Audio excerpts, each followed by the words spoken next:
अस्सलाम वालेकुम, नमस्ते, सत श्री अकाल। कैसे हैं आप लोग? उम्मीद करती हूँ ठीक होंगे, खुश होंगे। मैं फजीका अली और मेरे साथ हैं मैं हूँ फायजा करीम। अस्सलाम वालेकुम, नमस्ते, सत श्री अकाल। उम्मीद है कि हमेशा की तरह आप खुश खुर्रम होंगे और खुश खुर्रम रहिए। आज की हमारी वीडियो है बहुत ही इंटरेस्टिंग, बहुत बहुत बहुत ही अमेजिंग। सो स्टार्ट करते हैं अपनी वीडियो को without wasting any time. So let's start. Okay guys, तो वीडियो का टाइटल है 300 year old Muslim family host traditional Banarasi non veg feast, Varanasi street food tour.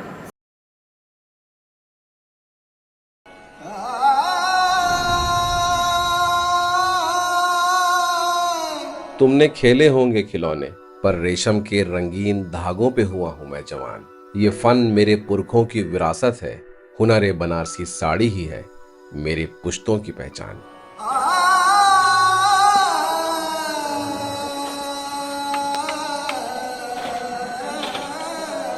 250 रुपए किलो, आधा किलो और आधा किलो 1 किलो और उसी सैकड़ों साल पुराने बनारसी साड़ी के कारोबारी परिवार का हूं मैं आज मेहमान, जिन्होंने सजाया है मेरे लिए अपना पुश्तैनी जरी जायकों और अदबो आदाब से टका हुआ बनारसी दस्तरखान। और बनारस के बड़ी बाजार के किस्सों के इस ताने बाने में आपका खैर मकदम है। हम लोग अपने पिताजी से इतना पिटे हैं ना कि कुंदन हो गए।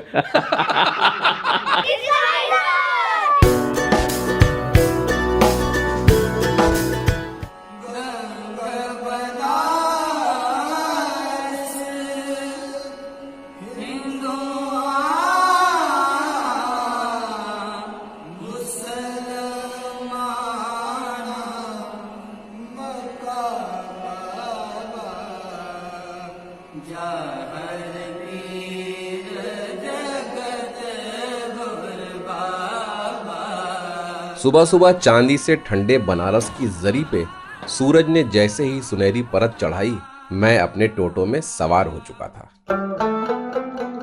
फारसी जबान के लफ्ज जर से पैदा हुई जरी, जिसका मतलब ही सोना होता है, जब पर्जिया से हिंदुस्तान दाखिल हुई तो सोने के इन धागों ने शहर जरी सूरत को अपना घर बनाया। और 16वीं शताब्दी के मुगलिया दौर में जब इसी जरी का संगम बनारस के रेशम के ताने बाने से हुआ तो पैदा हुआ शगुन का ये जेवर बनारसी साड़ी। और उसी बनारसी साड़ी को जिंदा रखे 300 साल पुराने 10 पीढ़ियों वाले इस अंसारी परिवार की दावत पे हम आ पहुंचे हैं आज फिर से बड़ी बाजार। बड़ी बाजार के इस इलाके में हमें हैंडलूम की कुछ साड़ियाँ और देखनी थी, और मेरे एक बचपन के दोस्त हैं जिनके घर जाना है और उनकी भी साड़ी की यहाँ पर फैक्ट्री है। जब उनको पता लगा कि मैं यहाँ पर आया हुआ हूँ तो उन्होंने मुझे लंच में भी इनवाइट किया है। और हमारे होस्ट हदीश आलम उसी दुकान पे आज फिर मेरी राह पहले से ही अपने दोस्तों के साथ देख रहे थे। आज फिर तीसरे दिन मुलाकात हो रही है। आज यहाँ पर है। आज हम एक केमिस्ट हैं। अच्छा, उस दिन वीवर थे। आज हम लोग खाएंगे कीमे की पकौड़ी। और ये कीमे की पकौड़ी यहाँ पर काफी ज्यादा मशहूर है। हाँ, हमारे यहाँ इस लोकल में बहुत ज्यादा मशहूर है। और अगर आप सोच रहे हैं कि मैं कौन हूँ, तो मैं हूँ गौस बजाज, इस कहानी का सूत्रधार।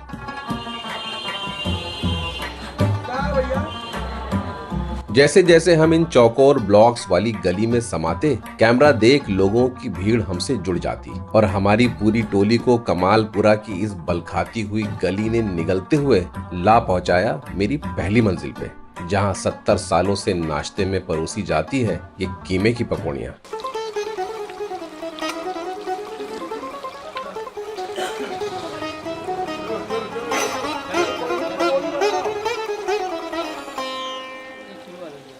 मेरे मोहल्ले की पकौड़ी बहुत फेमस है, मल्लू पकौड़ी वाले। मल्लू पकौड़ी वाले बहुत दूर दूर से लोग आते हैं पकौड़ी खाने। एक मकान के चबूतरे पे 2 हिस्सों में बटी, धुएं से स्याह इस बूढ़ी सी मामूली दुकान की सीढ़ियों से जुड़ी कोयलों से दहकती मिट्टी की एक उम्र दराज भट्टी पे लोहे की एक कढ़ाई चढ़ी हुई थी, जिसमें से बिल्कुल नई उम्र के 2 नौजवान कीमे की गर्मा गर्म पकौड़ियां लगातार छान रहे थे।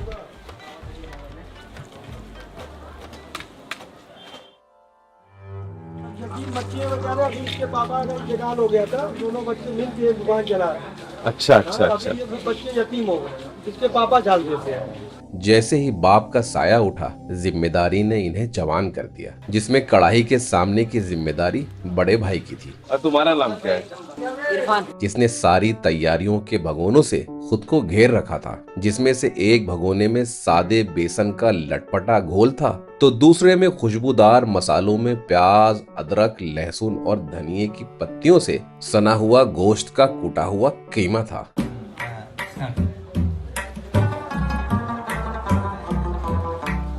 ये नौजवान अंदाजे से हल्के हाथों से छोटी छोटी कीमे की गोलियां बना के जैसे ही गाढ़े बेसन में डालता, गोलियां सतह पे अटक जाती। फिर वो हल्के से इन उंगलियों को बेसन में डुबोता और सरसों के तेल में पूरा गुच्छा चुरचुरा देता।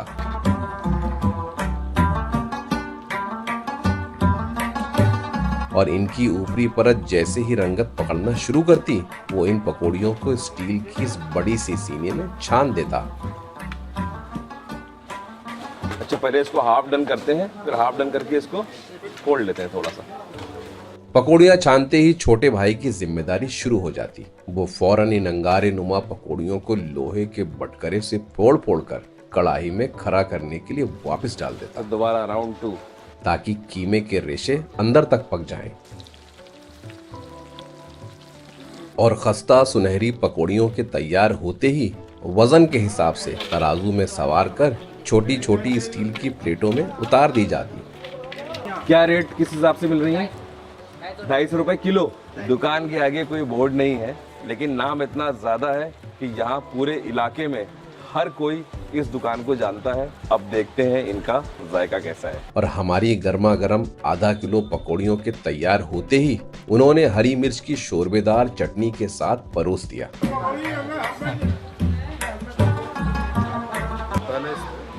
थोड़ा सा नमक भी डलेगा? बिना नमक के मजा नहीं आएगा। अच्छा, मेरे मुंह में भाई जबरदस्त तरीके से आ रहा है पानी।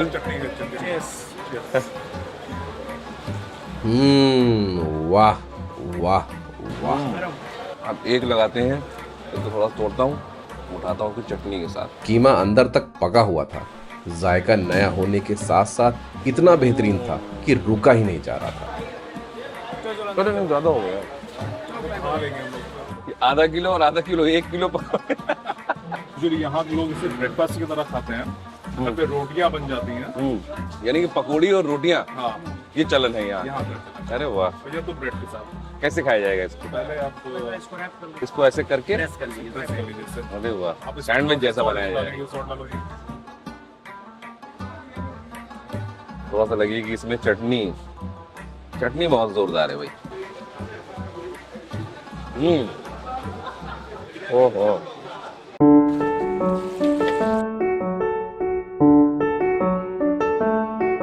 हद तो तब हो गई जब हदीज ने यहाँ के वड़े चखने पे मजबूर कर दिया, जिसको खाने के लिए हमने दुकान की धुंध में पड़ी बेंचों पे पैरों का वजन हल्का किया।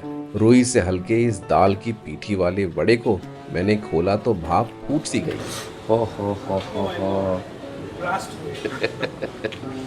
चलो। ये जालीदार नमकीन वड़ा चटनी के साथ बाकमाल था। चले भाई।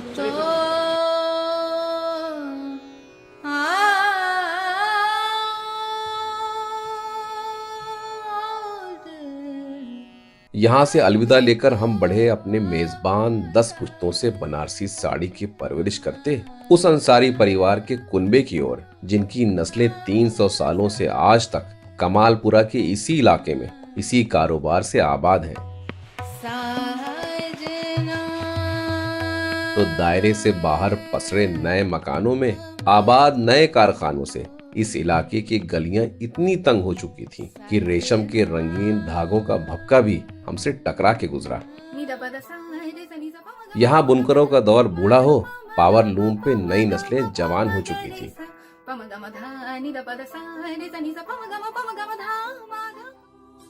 और इस रास्ते का जो आखिरी मोड़ आया तो अंसारी परिवार के मकानों की नींव नस्लों के किस्सों पे टिकी हुई थी।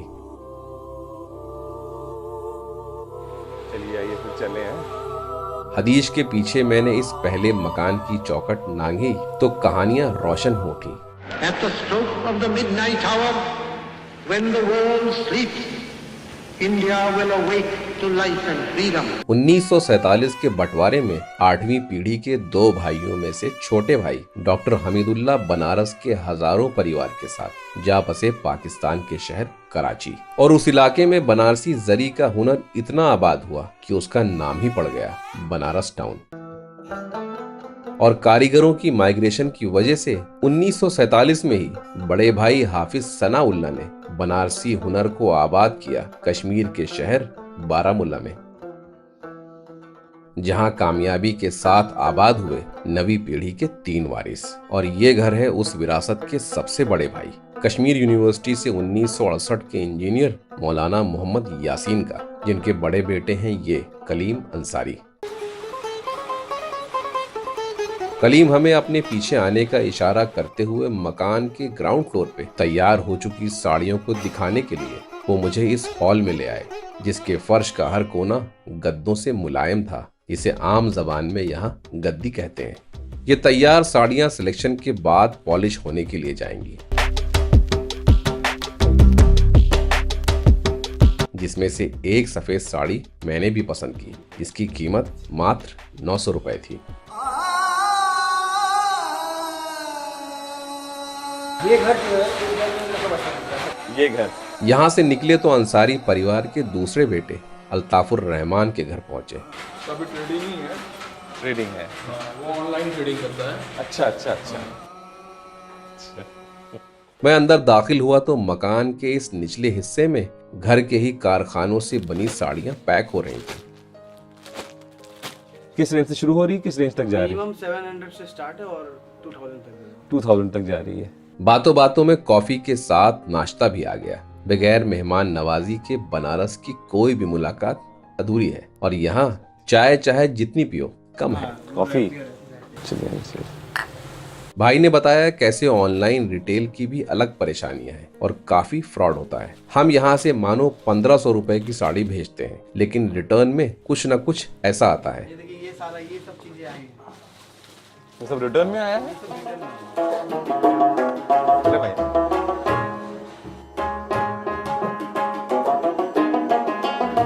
यही है हमारे जो स्कूल के दोस्त हैं रईस, जिनका ये घर है, जिनकी दावत पे खास करके मुझे यहाँ आना पड़ा। खुद तो मौजूद नहीं है, लेकिन उनके फादर यहाँ मौजूद हैं। चलिए आइए फिर चले हैं। जो है इस विरासत के तीसरे बेटे वकील अहमद का घर, जिनका मैं आज मेहमान हूँ। तो ये जो मेरे स्कूल के दोस्त हैं रईस, उनके छोटे भाई अजीज नाम है। चलिए आइए।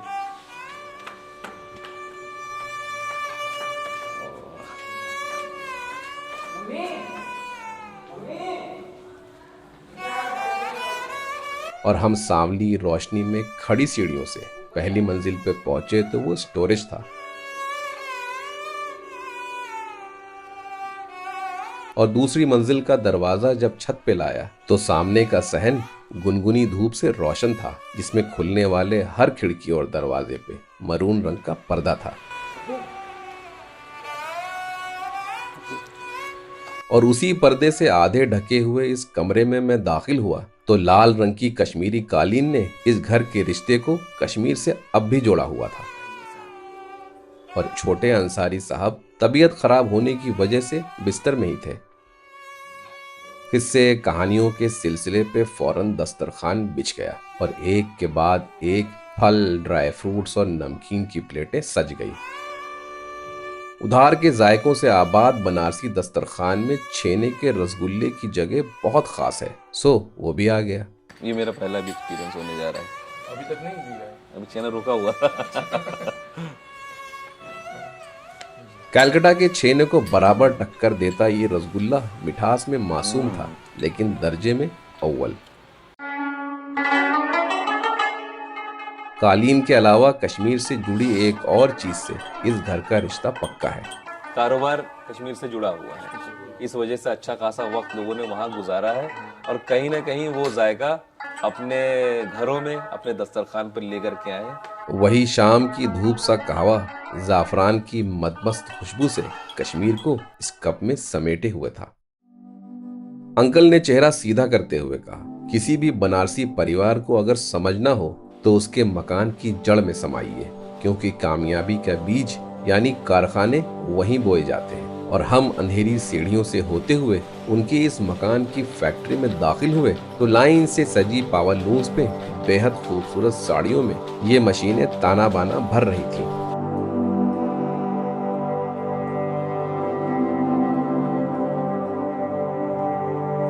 फिर इस फैक्ट्री से निकलकर हम उनकी दूसरी फैक्ट्री में आ गए। अरे वाह, ये अच्छा। And this is a basket sari, इसकी डिमांड ज़्यादा है और इनकी कीमत क्या है लगभग? 900 rupees. अच्छा, This is a wholesale rate. Wholesale rate ही है। This is 1100. और रिटेल में यही प्राइस जाकर के Light चलाओ, light. 2 टाइम्स 3 टाइम्स हो जाता है जाकर के। और इन दोनों फैक्ट्रीज को वकील साहब के दोनों बेटे अपने पिताजी के बोए इस बीज से अब बागवानी करते हैं।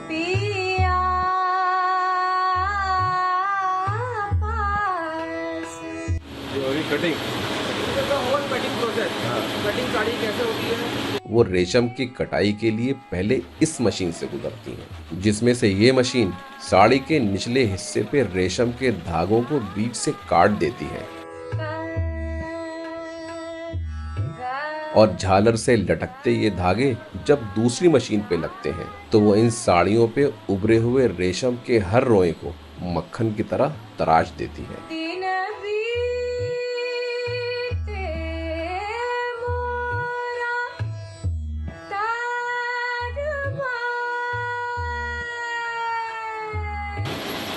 भाई थैंक यू।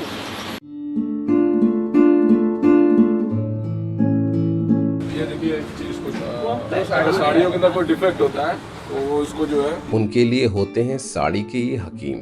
और दूसरी गली के छोटे से एक कमरे में 6 खामोश नौजवान जख्मी साड़ियों की मरहम पट्टी यानी रफू कर रहे थे। इतना महीन काम देख के मैं तो हैरान रह गया। मतलब हर एक चीज साड़ी के इर्द गिर्द घूम रही है। बनारस घूम रहा है साड़ी के इर्द गिर्द। और सबका एक साथ ऐसा जुड़ाव है, वो एक बहुत खूबसूरत बात है बनारस की। आपका YouTube चैनल है स्पाइसलर के नाम से ना? जी। हाँ, पहचान रहे हम देखे। देखिए लूम पार्ट्स रिपेयरिंग हो रही है। मैन्युफैक्चरिंग है दोनों चीजें। तो ये तो मैन्युफैक्चरिंग है, न्यू। ये मैन्युफैक्चरिंग हो रही है न्यू। एक बिल्कुल वेल ऑर्गेनाइज्ड दुनिया है मैन्युफैक्चरिंग की। सबका प्रोफेशन यही है, मोस्टली 90% सबका प्रोफेशन यही है। किस सब इसी कारोबार से जुड़े हुए हैं। किस इलाके में? इस इलाके में और भी है, ये बहुत बड़ा इलाका है। बहुत बड़ा इलाका है। बहुत बड़ा इलाका है। किसी की अपनी छोटी सी शॉप भी है तो उसके पास भी लूम्स लगे हुए हैं। पहले हैंडलूम हुआ करती थी, जो हाथ करगा होता था, वो भी इसी तरीके से छोटे छोटे घरों में थे। अब वही सब मशीन में कन्वर्ट हो गए। कोई लूम से रिलेटेड है, कोई धागे से है, कोई कलर से है। जैसे ये कलर किंग है, ये कलर से रिलेटेड है। और इन्होंने मुझे अच्छे खासे बनारस के रंग इतने दिन में दिखाए हैं। सही कलरिस्ट हैं ये। खाना तैयार था और वकील साहब ने दस्तरखान पे लौटने का हुक्म जारी कर दिया। अच्छा, जो असल मकसद है यहाँ आने का, बनारसी खाने की वजह से आया हूँ यहाँ पर। घर में एक दस्तरखान कैसे सजता है वो इस घर में देखने को मिलेगा। और ख़ास करके आज यहाँ पर सारी तैयारियाँ लंच के लिए की गई हैं। हम सब जब वापस उसी कालीन पे लौटे तो खाना लगना शुरू हो गया। नीली बूटीदार इन सफ़ेद प्लेटों के साथ सजा पहला जायका, धनिये की पत्तियों से सजा पालक चिकन। यहाँ पर सैलड है और ये क्या है? बघारे हुए चावल खड़े मसालों के साथ। और सैलड के साथ आया टमाटर का ये लटपटा चिकन, जो बनारस के नॉनवेज कुजीन का सबसे खास हिस्सा है, जिसको खाने के लिए थी ये रुमाली बराबर फुलके वाली बड़ी बड़ी रोटियां। यानी कि बनारस में भी फुलकों का चलन है, बड़ी जो रोटियां हैं। हमारे घर में तो है। पहले चखते हैं ये पालक चिकन। जबरदस्त, ये हल्के खड़े मसालों का पालक चिकन काफी क्रीमी था। खुशबू मसाले का जो एक जोड़ है वो बनारस के दस्तरखान में बहुत खूबसूरती से महसूस हो रहा है। वाह, हल्की सी खटास पे है ये चिकन और प्याज के बेस पे, तो खट्टा मीठा लेकिन खटास हल्की सी ऊपर है, यानी कि दही और टमाटर के बेस पे है क्या, या दही ज़्यादा यूज हुआ है? ज़्यादा दही इस्तेमाल में है, यानी कि पंजाबी टच नहीं है। ये दोनों जायके भी उधार के ही हैं, जो वक्त के साथ बनारसी दस्तरखान पे आम हो गए। लेकिन ये जायका पक्का बनारसी है, और इस हरी मटर और प्याज के बघारे देसी चावल के बगैर बनारस के हर घर का दस्तरखान अधूरा है। चावल से उठ रही हल्की भीनी खुशबू ने दोनों शोरबों का मजा दुगना कर दिया। बहुत जबरदस्त है। इधर खाना खत्म हुआ, उधर देसी घी की खुशबू कमरे में दाखिल हुई। मीठे में परोसा गया गाजर के हलवे के साथ अनार के दाने। मुझे जाने क्यों अनार के दाने डालकर हलवा खाने का मन किया। वाह, जोड़ी बेमिसाल थी। आप भी जरूर ट्राई कीजिएगा। अच्छा है कॉम्बिनेशन भाई। अंसारी परिवार की दावत का शुक्रिया करते हुए मैंने अलविदा लिया तो कलीम ने रात की दावत अपने घर पे रख दी।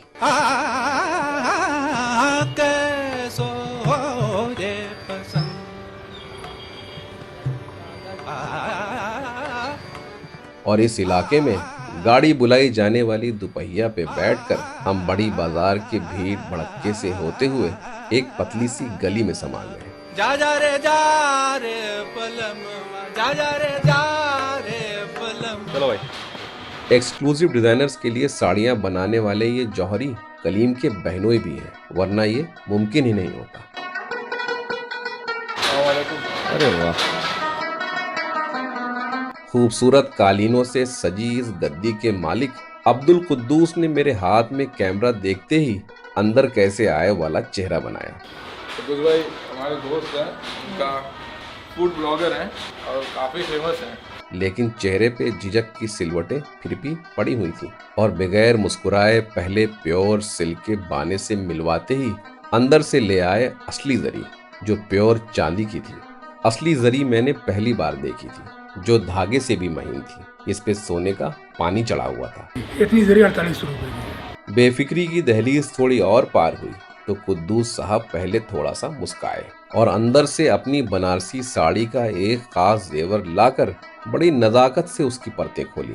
अरे इसका लेबर चार्ज 25,000 रुपया है। इसका लेबर चार्ज 25,000 रुपए है। और इस साड़ी की क्या कीमत है यहाँ पे? हम तो इसको बेचते हैं 60,000 रुपए की। 60,000 रुपए। और यही साड़ी ये रिटेल में कम से कम 2 लाख रुपए की हो जाएगी। ये 1943 की डिजाइन है। कम से कम इसमें जो है अगर जरी से ले लिया जाए ना तो इसमें 20 आदमी वर्ग एक साड़ी बनाने में लगते हैं। कितनों मशीन की आसान हो गई, मगर जो चीज पुरानी है वो अभी भी उसकी डिमांड है। फिर जब उनका भरोसा थोड़ा और बढ़ा तो उन्होंने अपने पुरखों की विरासत के खजाने का नक्शा दिखाया, जिसके सुनहरे पन्नों पे वक्त का रंग चढ़ा हुआ था। ये 60-70 साल पुराने कागज पे डिजाइन है जो आपने प्रिजर्व किए हैं, और वही डिजाइन आप बेच रहे हैं, यानी कि लगभग 80 साल बाद। बातों पे चाय के साथ लाजमी नाश्ते के बाद दुनिया के मुसलमान ये चाहते हैं कि हमारी मौत मक्का मदीना। उसी तरह हिंदू कौम जो चाहती है कि हमारी जो है आस्था यहाँ की दुनिया है, काशी से। जो फैक्ट है दिल से निकलता है। कभी कभी जो है गद्दी पर जाइए, एक ही पेट में वो भी खाते हैं, हम भी खाते हैं। चलिए, हम जैसे ही बाहर निकले मैंने कलीम से पूछा, ये प्योर जरी बनती कैसे है? बस फिर क्या था, वो शाम में जज्ब हो रही इन गलियों में एक अड्डे से दूसरे अड्डे पे गुहार लगाने लगे। हेलो, बंद है? घर पर हैं? चलिए तो हम आएंगे। अगर अगल बगल कहीं होगा दिखा दीजिएगा। लेकिन कोई अपना राज दिखाना नहीं चाहता था।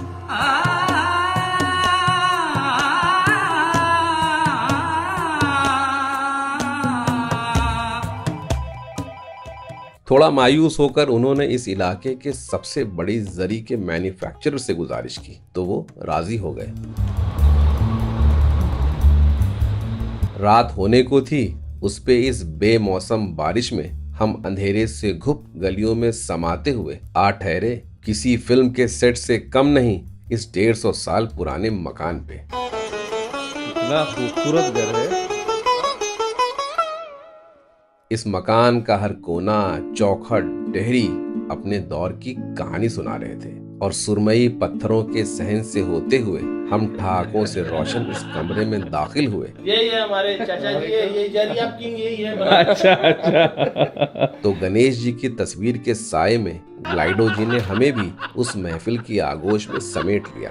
हम लोग का जरी का काम अप्रोक्सिस 100 साल पुराना है, 4th जनरेशन है हमारा। साड़ी आखिर बनारस में बनती क्यों है, और जो बनारसी कपड़े हैं वो हमारे धर्म के शास्त्र के हिसाब से होता है कि शादी में एक बनारसी साड़ी जरूर दिया जाता है। बिल्कुल। इसका मेन रीजन है कि शादी के बाद जो लड़कियां हैं वो शिव संपर्क में जाती हैं, और ये बनारस शिव की नगरी है, तो जो वस्त्र यहाँ बनता है वो शिव वस्त्र के रूप में धारण किया जाता है। जो एम्ब्रॉयडरी की साड़ियाँ होती हैं उसमें लाखों स्टिचिंग लगाए जाते हैं, और स्टिचिंग जो होती है एम्ब्रॉयडरी वो दुल्हन के लिए बेस्ट नहीं है। इन अगर आपको लाखों पिन में अगर हम पिनअप करें तो कैसा फील होगा, रिलेशन डिस्टर्ब होता है। तो जो पुराने ज़माने में इस तरीके की बातें हम लोग करते थे, वो बनारसी साड़ी में ही लड़कियों को विदा करते थे। पंडित जी ने अपने पीछे ऊपर आने का इशारा किया तो पूरी महफिल उनके पीछे हो गई।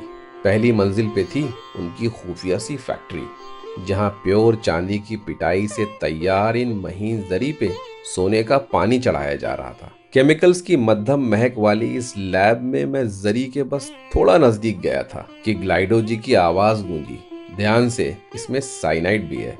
डर के मारे मैं फौरन पीछे हुआ। साइनाइड बेस है।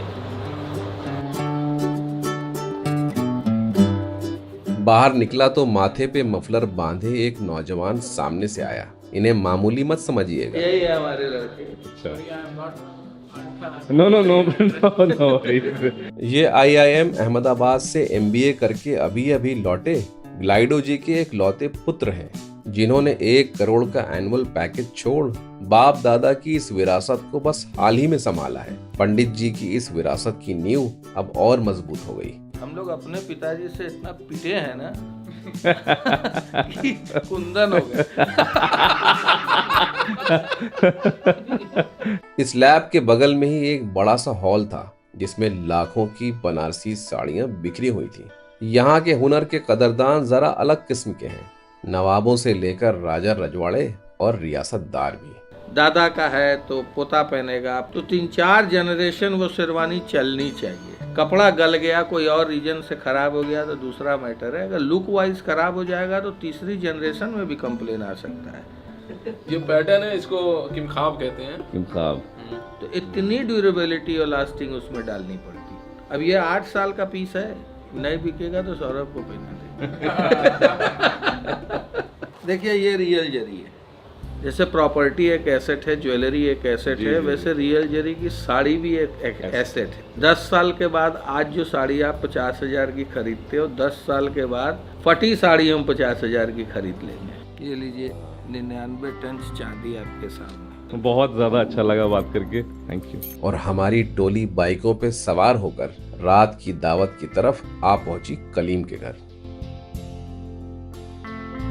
इस इलाके के हर मकान की रिहाइश को नांगने से पहले जूते उतारने कंपलसरी हैं, और यहाँ भी हम इस हॉल में दाखिल हुए तो मोटी सी बड़ी खूबसूरत कालीन हमारा इंतजार कर रही थी। डाइनिंग टेबल्स का चलन इस इलाके में बिल्कुल नहीं है, और दस्तरखान कालीन पे ही बिछता है।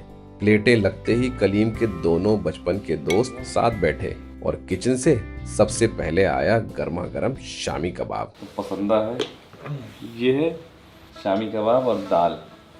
मैंने वैसे भी कहा था कि भाई बहुत ज़्यादा हेवी नहीं होना चाहिए, और लेकिन ये खास कर इन्होंने बनवाया इस वजह से है क्योंकि ये बनारस का एक लोकल जायका है। और इस लोकल हथेली बराबर बड़े से कबाबों में कुतरी हुई प्याज चमक रही थी। ये साइज़ की रोटियां बनती हैं भाई बनारस में। पहले कबाब का जायका जो मैंने इसका पहला निवाला खाया, दखल देती हरी मिर्च के कतरों ने जबरदस्त मजा दिया। दूसरा जो मशहूर जायका है वो ये है पसंदा। बजाय लखनऊ की तरह तवे पे सिकने के, प्याज के बेस पे भुने हुए छोटे छोटे गोश्त के टुकड़ों से बना था ये पसंदा। भले पसंदा नाम अवध से उधार लिया है, लेकिन जायका है खालिस बनारसी। और यहाँ भी बने थे हरी मटर वाले बघारे चावल, जिसका लुत्फ मैंने बड़े इत्मीनान से लिया। बनारसी मुस्लिम दस्तरखान के 2 रिवायती जायके, जिस जोड़ी के बगैर बनारस की हर मेहमान नवाजी अधूरी है। और ये दोनों हैं पसंदा और अरहर की दाल। और आखिर में मीठे में परोसी गई रसमलाई। वाकई में मिठाई के मामले में बनारस का कोई हाथ नहीं पकड़ सकता। क्या जबरदस्त रसमलाई थी। निकलते निकलते रात काफी हो चुकी थी, इसलिए कलीम के दोस्तों ने कहा हम आपको आपके हॉस्टल छोड़ देंगे।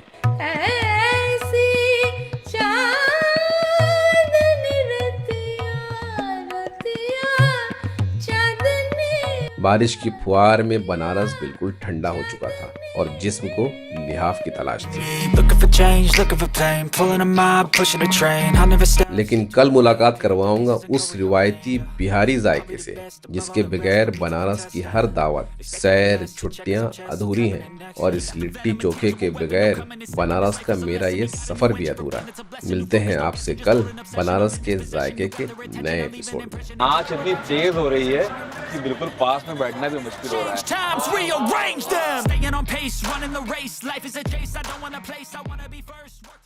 मजा आ गया आपको? क्या बताऊं, वाकई मुझे तो मुझे बहुत ऐसा मजा आ गया। लगा मैं बनारस चली गई थी। मुझे वाकई ऐसा लगा एक बार को कि मैं खा रही हूँ, मैं घूम रही हूँ, मैं देख रही हूँ। सब कुछ इतना अमेजिंग और आउटस्टैंडिंग लग रहा था। मतलब सब कुछ शानदार था, शाही था। शाही था, पता है क्या, वो तो बिल्कुल ऐसा लग रहा था कि वो जैसे मेरे घर के पकवान बता रहे। पसंदे हो गए या वाकई वो बनारसियों की जो डिशेस बता रहे थे वो वही ऑथेंटिक है। वो मतलब अहम है।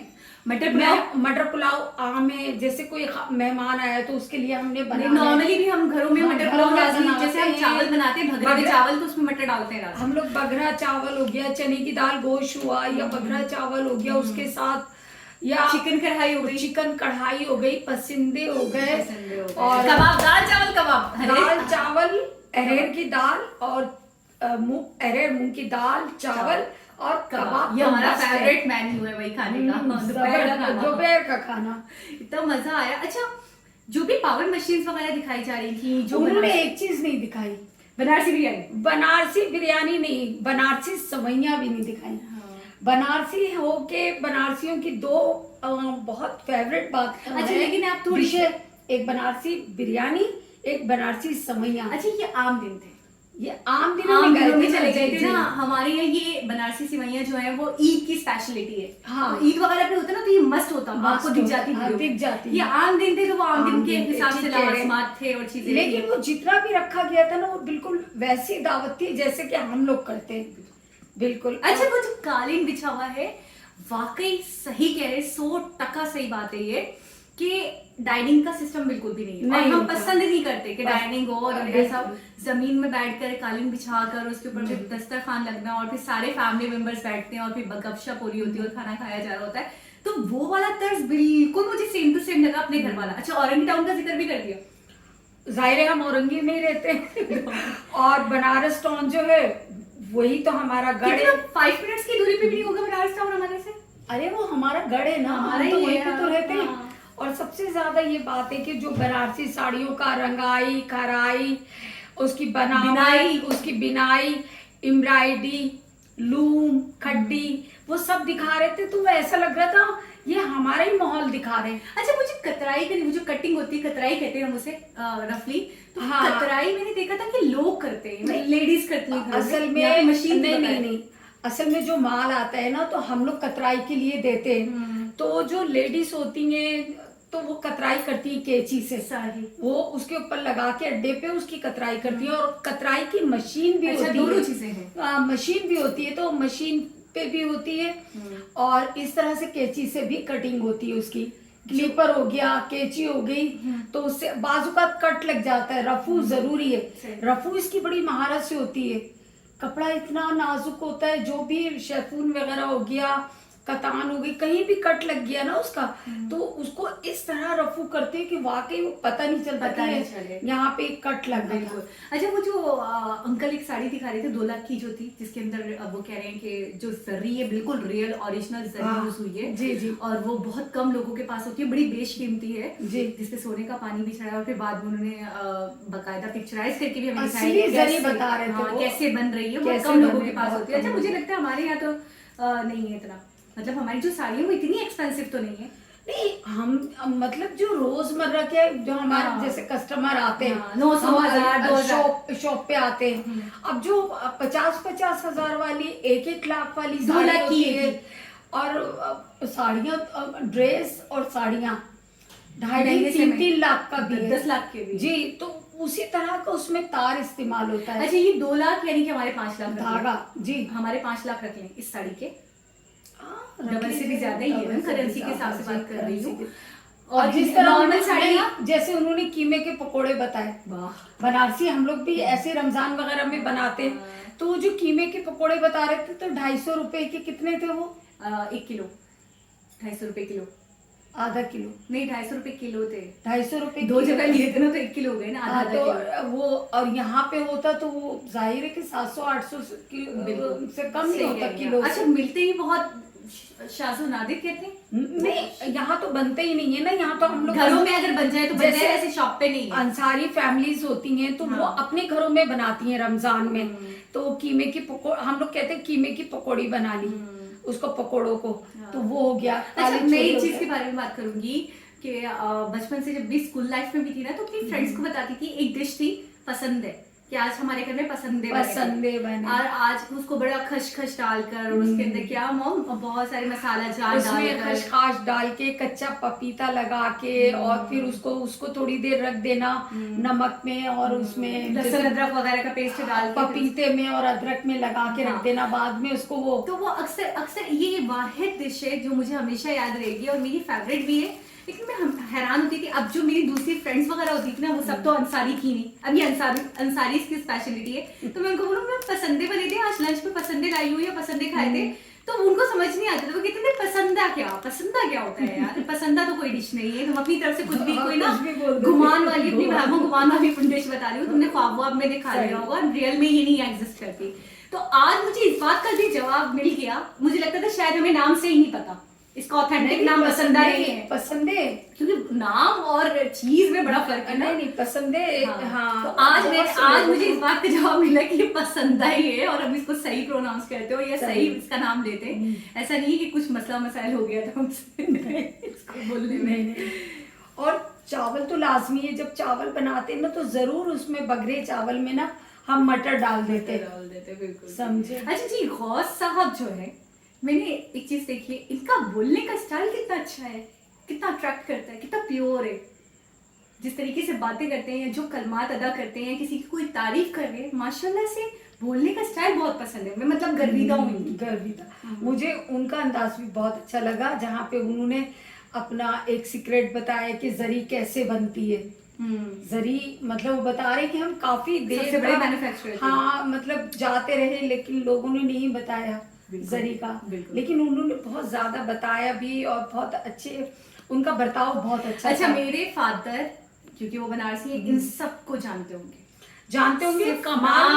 कमालपुरा की आपकी दादी है, अच्छा। और अभी भी कमालपुरा में जो है हमारे खानदान भरा हुआ है वहाँ पे कमालपुरा में। ये वीडियो पापा को दिखानी पड़ेगी, विरासत के उनका मकान है, वो पहचान जाएंगे ये। इससे पहले भी हमने एक वीडियो देखी थी, उसमें भी बहुत सारे जो नाम थे ना, मुझे ऐसा लग रहा था वो मैंने उनके मुंह से सुने सुने नाम है। तो बहुत ही बढ़िया वीडियो, बहुत मजा आया, बहुत ही मजा आया, खुशी हुई। आपको खुशी हुई? मुझे खुशी भी और मुझे बिल्कुल इस वीडियो को देख के ना एक अपनापन महसूस हुआ। मुझे ऐसा लगा कि जितने किरदार उसमें थे, कि जो लोग थे जिनको हमने वीडियो में देखा, ये मुझे लगा ये हमारे अपने ही है। अच्छा, मेहमान नवाजी इतनी दिल खोलकर जहाँ जा रहे, चाय नाश्ता खाना, ये तो बेटा अखलाक ही होता है। अंसारियों में खास तौर पे ना चनाचूर और अपना चाय, कोल्ड ड्रिंक, चिप्स वगैरह रख दिया, ये होता है। सही, बहुत ही बढ़िया वीडियो। दोबारा किसी और वीडियो से आपके साथ आपसे मुलाकात होगी। जब तक अपना बहुत सारा ख्याल रखें। अल्लाह हाफिज। अल्लाह हाफिज।